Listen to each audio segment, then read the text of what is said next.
Hello, everyone, and welcome back to This Day in History, our nightly look back at a specific day in history, where we take a look at the events of that day, examine the historic context in which those events took place, the historical ramifications of those events, and we also take a look at some people that were born on that day and some people that died on that day.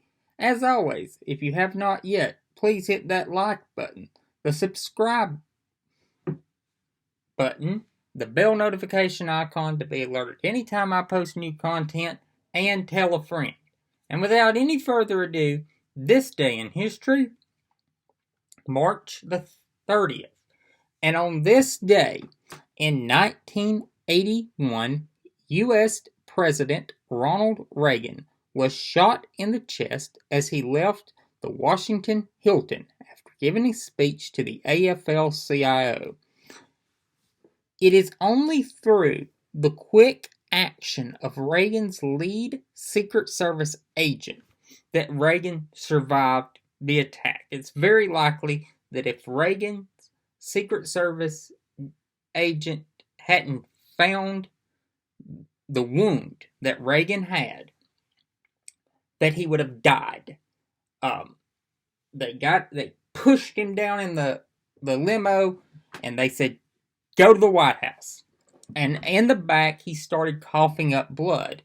And the Secret Service agent started examining him. And very close to the White House, he told the Secret Service agent, "Change of plans. We're going to GW," which is George Washington Hospital. And they came in hot to GW Hospital there in Washington. You can just imagine what happens. This limousine comes racing up to the door.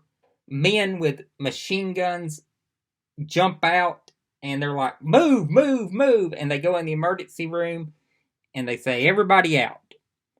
And in walks Ronald Reagan. The man walked into the ER after getting shot. He collapsed then. And they performed emergency surgery on him and removed the bullet from his lung, where it had lodged, and the fragments. Reagan, like I said, was very nearly killed in this attack. At the time, Americans didn't realize how close Reagan really came to being killed and becoming the fifth president in American history assassinated. He did not. But Reagan came very closer than any president since Kennedy. And as I said, it was only through the quick action of his Secret Service agents that he did survive. Reagan joked with the doctors as they were about to put him under. He looked at them and said, "I hope you're all Republicans." And the doctors reportedly said, "Today, sir, we're all Republicans." He told the First Lady, Mrs. Reagan, "Honey, I forgot to duck." John Hinckley was the perpetrator of this attack. John Hinckley carried out the assassination because he was infatuated with the actress Jodie Foster and was stalking her and wanted to impress her because he had seen the movie Taxi Driver. And that is why he carried out the attack. On a sad note, Reagan was not the only person struck that day. Although he did not die on that day, James Brady, the White House press secretary at the time, would later die of the wounds he suffered in the attack that day. And on his death certificate, it has cause of death as homicide. Tim McCarthy, who was a Secret Service agent, was also wounded that day. And McCarthy did what all Secret Service agents are expected to do, but only a handful have ever had to do. He is one of three. Take a bullet for the President of the United States. McCarthy stepped in front of Reagan as Reagan was being pushed in the limo and took the shot. The bullet that hit Reagan bounced off the limousine, the frame of the limousine door, and that's how Reagan ended up getting wounded. Another officer that was shot was Thomas McCarthy. Is survived and is alive to this day and would have a long career in law enforcement after this event. Thomas Delahunty was also wounded. He was a D.C. police officer. And he would survive the attack as well. The bullets that hit him would be removed from his neck, and he would be released from the hospital shortly thereafter. Obviously, this caused a great amount of anxiety in the country. This was the first presidential assassination in the age of cable news. Assassination attempt.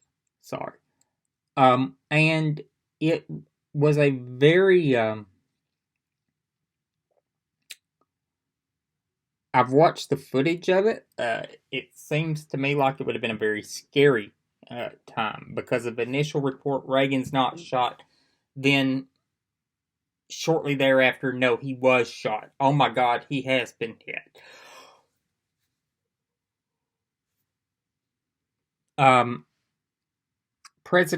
Vice President Bush was aboard Air Force Two, and communications with Air Force Two were not what they would become. It was very hard for them to get in contact with the aircraft. And there was a little bit of chaos at the White House, and that was caused by Alexander Haig. And Alexander Haig said, I am in control at the White House.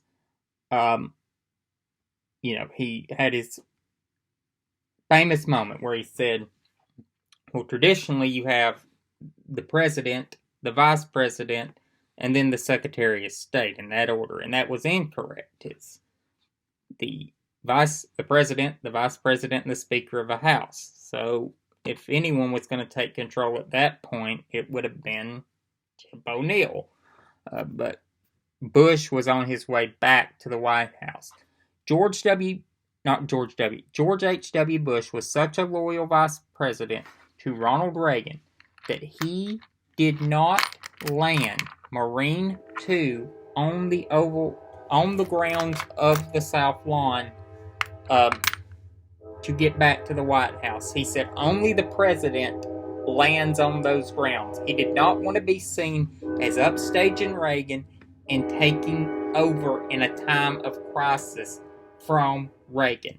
And this bought him a lot of praise, and I also think it shows what kind of man George H.W. Bush was. A man of integrity.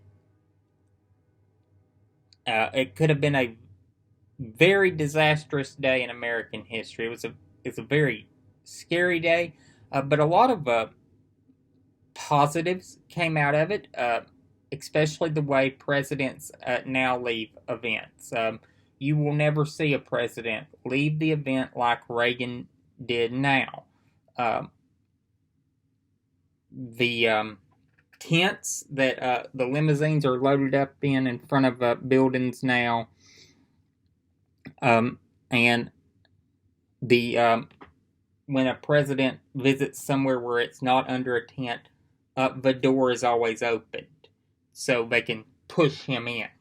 In Reagan's time, as the president got closer, they opened the door.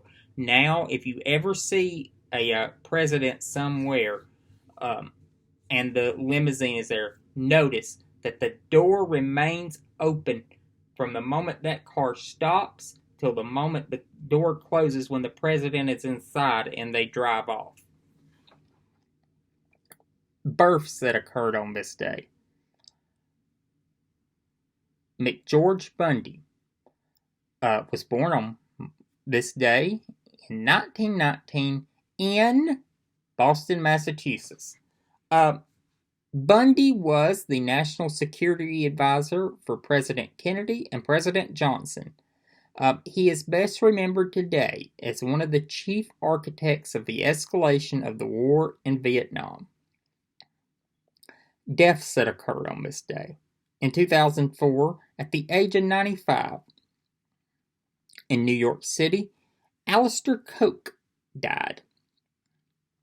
He was the host of the popular radio program Letter from America, which was a weekly radio program aired on the BBC radio from 1946. In March 1946 until February 20th, 2004, it is the longest running radio program hosted by one person.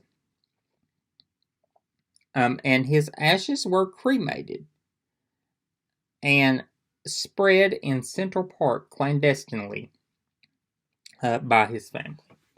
I hope you all enjoyed tonight's episode. I'll see you tomorrow.